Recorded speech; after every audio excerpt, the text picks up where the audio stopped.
how can we leave little to no negative imprint within the world and flow naturally? Why? Why do we need to bother which imprint we leave? Why do we need even to question it? Why do we need even to think that we leave an imprint?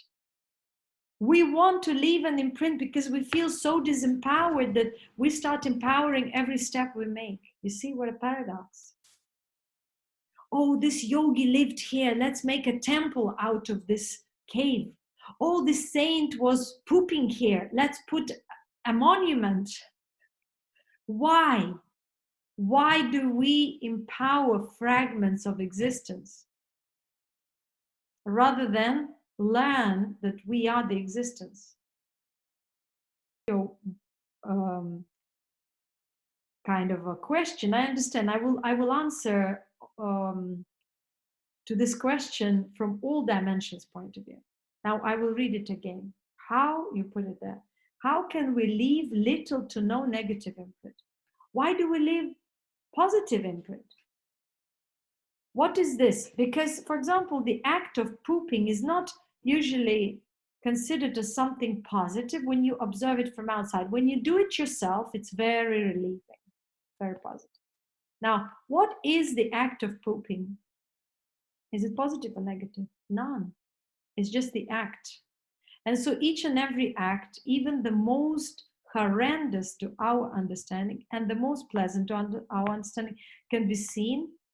If you want to go into philosophy, philosophy means dividing and debating, you can find arguments to say it's good and it's bad, because any phenomenon is neutral and you can look at it the way you want, from all points of view, from all angles, and it will not define the essence of that act or phenomena. So, can we leave little to no negative imprint? Whatever imprint we leave, people will judge it, define it.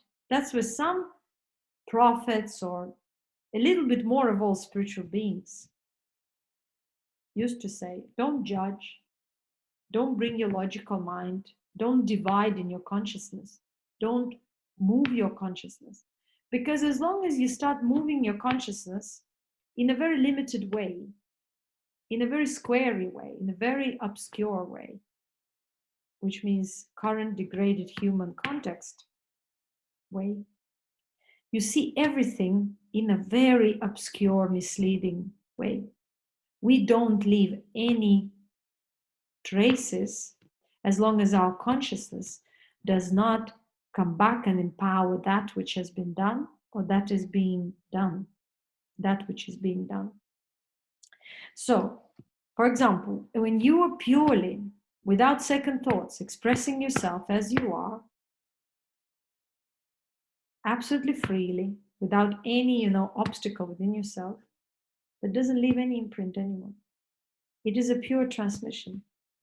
Well, it does leave a collective imprint. It leaves that imprint on a much higher level if you speak from this purity point. But now, who speaks from a purity point of view? Is a question. If you express yourself purely and you're absolutely convinced, you leave your expression. You cannot know whether it's negative or positive. It can, let's say you're a yogi and your presence transmits, and people come into your presence, let's say, and their presence is victimized, very victimized, corrupt within, and they start roaring in front of you, and other people get scared and they say, oh, when this person comes in front of this yogi, all this negativity is there. So if they're ignorant, they will think that you are doing bad to them. Now, you are another yogi, and people come in front of you and you say, oh, you're so sweet, you're so pure. And you pet their narcissism and they feel very positive, very happy, and yet nothing happens. And they become the sources of your monetary gains, power gains, and so on. Now, your presence appears to be very positive for their existence at that moment. And they believe for a while that they progress. So what happens actually? Who leaves which imprint? There is just pure expression of self. But other people define this expression. They tangle with this expression. They come back in memory to this expression, or call it recollection. And because they recall all these things, because they project this what happened to the future, they are never themselves. They tangle with this and they imprint it on their consciousness more and more. It was just an event. So if you want to live naturally and flow naturally, you should not even wonder whether your free expression, if it is free, is leaving any imprint. You just live your truth. But living your truth is always, always non-violent, because you perceive everything as your extension. You cannot violate your extension. You cannot go against your extension, because you always are in the mode of learning from your extension, experiencing your extension to the depth, and understanding your own self more and more.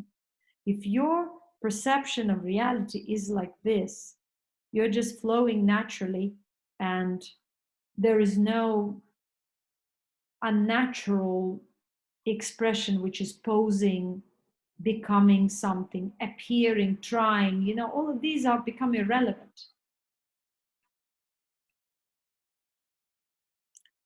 And you wrote here a comment that you always knew at the 0 point, undefined innocent. Yeah, the true innocence is actually, it's that purity, but it is not naivety in the case of ignorance. It's absolute wisdom and clarity. So you are pure, but you're wise and clear. It doesn't mean that you don't know what can appear this way or that way, because you understand that any phenomena has a negative and positive potential. And as long as this potential does not arise within this consciousness and is related to this phenomena remains neutral. And that's why true teaching is no teaching, it's being. And the majority of the people can repeat it, can reread it, can try to contemplate. They'll not understand, because before you say this with that strength of purity, innocence, and realization and selflessness, you need to go through a lot of complexity within yourself, so that you let it go and realize and come to this very simplicity of saying that true learning or teaching is being, because there's no separation between learning and teaching.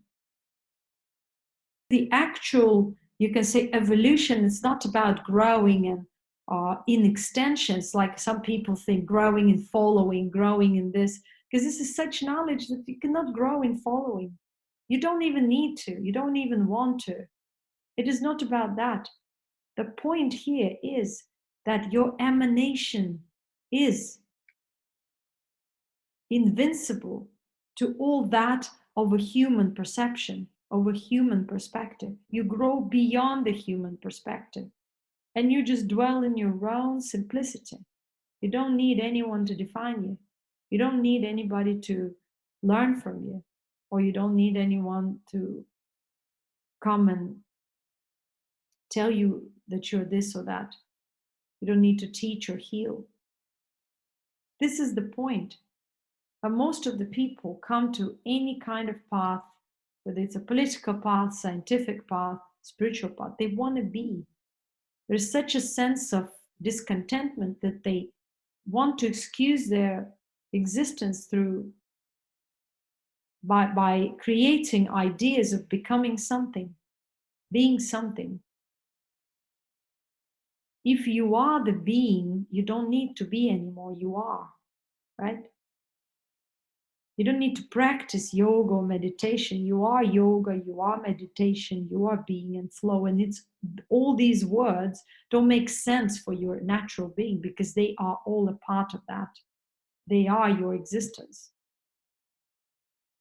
And there is no need anymore to divide existence into all these concepts, ideas, logical explanations, and so on. Because that drains you, that makes you age. Remember, that drains you and everybody else.